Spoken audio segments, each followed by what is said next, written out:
గురూజీ ఇప్పుడు తులరాశి వారికి శని ఎఫెక్ట్ అనేది ఎలా ఉండబోతుంది? వక్ర దృష్టి అనేది ఎలా ఉండబోతుంది నెక్స్ట్ జూలై 13 నుండి? నమస్తే అమ్మా.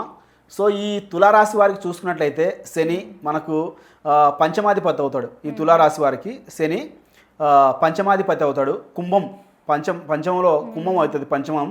సో ఈయన వచ్చేసి మీనరాశిలో తన యొక్క సొంత రాశిలో ఉత్తరాషాఢ నక్షత్రం 2వ పాదంలో వక్రత్వం చెందుతున్నాడు. కాబట్టి దీని వలన వీళ్ళకు వచ్చే పాజిటివ్ కంటే నెగిటివ్ మనం చూద్దాం. సో పాజిటివ్ అనేది ఎలాగ వచ్చేది వస్తుంది. సో నెగిటివ్ మనం చెప్పినట్లయితే దాని నుంచి వీళ్ళు బయటపడతారు, దాని నుంచి వీళ్ళు జాగ్రత్త పడతారు అనమాట. సో మనకు తులారాశి వారు చూసుకున్నట్లయితే హెల్త్ పరంగా గుండె బలం తగ్గే అవకాశాలు, మానసిక ఆందోళన. గుండె బలం అంటే సపోజ్ ఇప్పుడు హార్ట్కు సంబంధించిన జాగ్రత్త చూసుకోవాలి, మానసిక ఒత్తిడి అయ్యే ఛాన్సెస్ ఉన్నాయన్నమాట. హెల్త్ పరంగా ఈ రెండు వాళ్ళు జాగ్రత్తగా వ్యవహరించాలి. తర్వాత ఫైనాన్షియల్గా చూసుకున్నట్లయితే స్థిరాస్తుల లాభదాయకం కావచ్చు, కానీ ఆలస్యం అవ్వచ్చు. స్థిరాస్తులు ఉంటాయి కదా, స్థిర ఆస్తులు. సో వీళ్ళకు వాటి వలన లాభాలు వస్తాయి, కానీ అవి ఆలస్యం అవుతాయి. ఇది ఫైనాన్షియల్గా.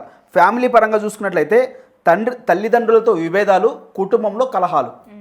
తల్లిదండ్రులతో విభేదాలు వచ్చే ఛాన్సెస్ ఉన్నాయి, అలాగే కుటుంబంలో కలహాలు వచ్చే ఛాన్సెస్ ఉన్నాయి. ఇవి ఫ్యామిలీ పరంగా. పర్సనల్ లైఫ్ చూసుకున్నట్లయితే బాధ్యతలు అధికం, భావోద్వేగంగా ఉంటారు. బాధ్యతలు అనేవి అధికంగా ఉంటాయి. భావోద్వేగంగా అంటే భావోద్వేగం అంటే ఏదైనా నేను సాధించాలి, నేను చేయాలి, ఉద్రేకం, కోపం. సో బాధ్యతలు ఎక్కువగా ఉండడం వలన ఇలాంటి ఫీలింగ్స్ వాళ్ళకు కలుగుతుంటాయి అన్నమాట. అది పర్సనల్గా. సో లైఫ్ స్టైల్, వీళ్ళ యొక్క లైఫ్ స్టైల్ ఎలా ఉంటుందంటే ఇంటి జీవితం నిరుత్సాహంగా ఉంటుంది.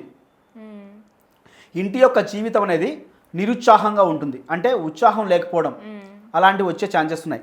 Life style. అలాగే సోషల్ లైఫ్ ఎలా ఉంటుందంటే పరిచయాల్లో మోసం జరగచ్చు. బయట వీళ్ళకి సోషల్ లైఫ్ అనేది, సోషల్ లైఫ్ వాళ్ళ ద్వారా మోసాలు ఎక్కువగా జరిగే ఛాన్సెస్ ఉన్నాయి. జాగ్రత్తగా ఉండాలి సోషల్ లైఫ్ విషయంలో. వీళ్ళకి ఎక్కువ మోసాలు వస్తే ఛాన్సెస్ ఉన్నాయి. అలాగే కోర్టు కేసులో చూసుకున్నట్లయితే స్థిరాస్తి సంబంధించిన న్యాయ వ్యవహారాలు ఇవి కొంచెం లేట్ అవుతుంటాయి.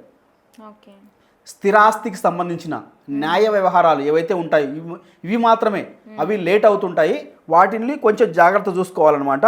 మూవీ ఫీల్డ్, హౌస్పై మామూలుగా మూవీ ఫీల్డ్ వీళ్ళకేంటంటే ఇంతకుముందు వచ్చే అవకాశాల కంటే ఇప్పుడు అవకాశాలు తగ్గుతాయి. అది అందరికీ వస్తుందమ్మా. మూవీ ఫీల్డ్ అంటే అందులో పనిచేసే టెక్నీషియన్స్ నుంచి కూడా మనం తీసుకోవాలి. వీళ్ళకి అనేవి అవకాశాలు అనేవి తగ్గుతాయి. ఇంత ముందు కంటే ఇప్పుడు అవకాశాలు అనేవి తగ్గే ఛాన్సెస్ ఉన్నాయన్నమాట. పొలిటికల్ లైఫ్ అనేది అధిక ఒత్తిడితో కూడుకుంటుంది. పొలిటికల్ లైఫ్ ఎవరికైతే ఉంటుందో వాళ్ళకి అధిక ఒత్తిడితో కూడుకునే ఛాన్సెస్ ఉంది. ఎడ్యుకేషన్ పరంగా గృహంలో సమస్యల పట్ల చదువు దెబ్బతింటుంది. ఒక చిన్నపిల్లాడు ఉన్నాడమ్మా, అతను బాగా చదువుకుంటుంటాడు.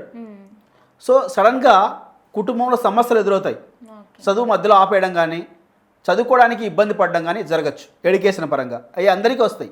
తర్వాత వచ్చేసి చిల్డ్రన్స్, చదువు మరియు ఆరోగ్యం పట్ల ఆటంకాలు. చదువులో పిల్లలకి, చిన్నపిల్లలకి, ఇంట్లోని చిన్నపిల్లలకి చదువు పట్ల ఆటంకాలు, అలసట, ఈ రెండు జరిగే ఛాన్సెస్ ఉన్నాయి. వీళ్ళు చేసుకోవాల్సిన పరిహారం ఏంటంటే శనేశ్వరుని యొక్క నలుపు వస్త్రాలు ధరించాలి. శనివారం పూట శనేశ్వరుని జపం చేయించుకొని నలుపు వస్త్రం ధరించడం. అలాగే ఓం శం శనేశ్వరాయ నమః అనే మంత్రాన్ని కూడా 108 సార్లు పారాయణం చేసుకోవడం. అంటే శనేశ్వరుడి యొక్క జపం శనివారం పూట చేయించుకొని నలుపు వస్త్రం ధరించడం.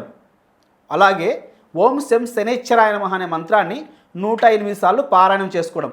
ఈ విధంగా చేయడం వలన ఈ తులారాశి వారికి చాలా బాగుంటాయి. సమస్యలు తగ్గిపోతాయి, వాటి నుంచి బయటపడతారు. ఇదమ్మా.